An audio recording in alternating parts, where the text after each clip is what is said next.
बिस्मिल्लाहिर्रहमानिर्रहीम अस्सलाम वालेकुम। एक छोटी सी वीडियो मैं बना रहा हूँ पार्टनरशिप अकाउंट के हवाले से। मैंने सोचा सबसे पहले हम पार्टनरशिप अकाउंट के बारे में बात कर लें, क्योंकि प्रो पार्टनरशिप तो काफ़ी सिंपल होता है आई थिंक, तो वो आप सबको पता ही होगा।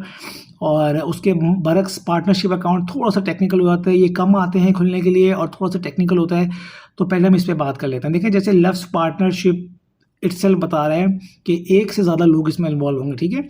तो सबसे पहले हमें ये पता होना चाहिए कि पार्टनरशिप में मिनिमम कितने लोग होते हैं और मैक्सिमम कितने होते हैं। तो मैं आपको बताता हूँ, पार्टनरशिप में मिनिमम 2 लोग हो सकते हैं और मैक्सिमम 20 लोग हो सकते हैं, 20 लोग हो सकते हैं, 20 पार्टनर्स हो सकते हैं।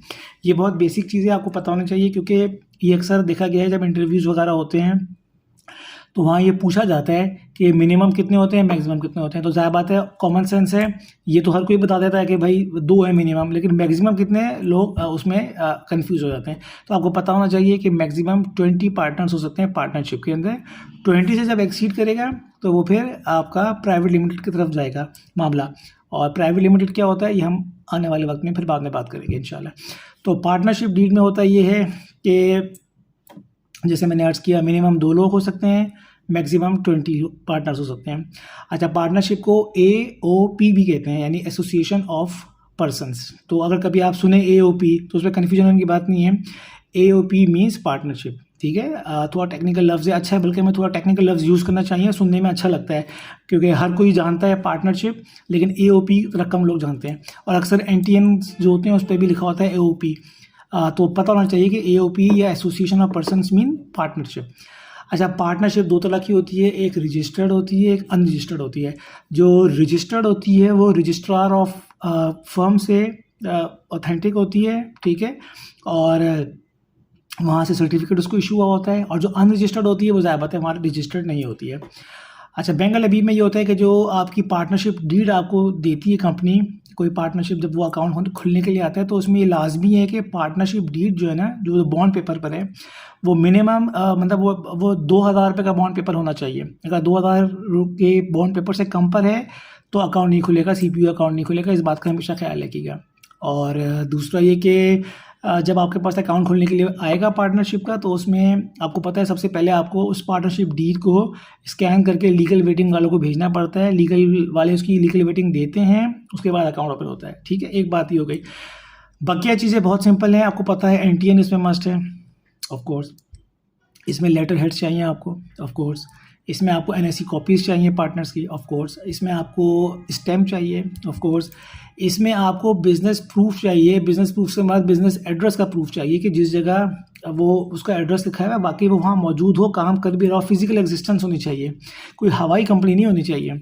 तो उसके लिए फिर आपको विजिट भी करना पड़ेगा, जो कि अब ब्रांच मैनेजर के लिए मस्ट कर दिया है कि ब्रांच मैनेजर वहाँ जाए, विजिट करके आए, विजिट रिपोर्ट पर साइन भी करे, और बल्कि तस्वीर भी खींचनी चाहिए, तस्वीर खींचने भी है कि जिस नाम का बिज़नेस है, पार्टनरशिप है, उस नाम का वाकई कोई बिज़नेस है, वहाँ पे शॉप है, दुकान है, जो भी है वो प्रूफ हो। और उसमें ये है कि उसके डॉक्यूमेंट्स भी होने चाहिए। डॉक्यूमेंट से मुराद ये कि अगर उस कंपनी ने वो जगह हायर की हुई है एज अ टेनेंट, तो टेनेंसी एग्रीमेंट हो, या अगर वो खुद उसके लैंडलॉर्ड है, मालिक हैं, तो उसके डॉक्यूमेंट्स हों, या फिर कोई बिल की कॉपी हो, ताकि एक प्रूफ हो जाए कि हाँ इस नाम से ये यहाँ पे बिज़नेस कर रहे हैं, ठीक है। ये बहुत ज़रूरी है। और ये चीज़ें हैं मेन अकाउंट खोलने के लिए, पार्टनरशिप अकाउंट के लिए।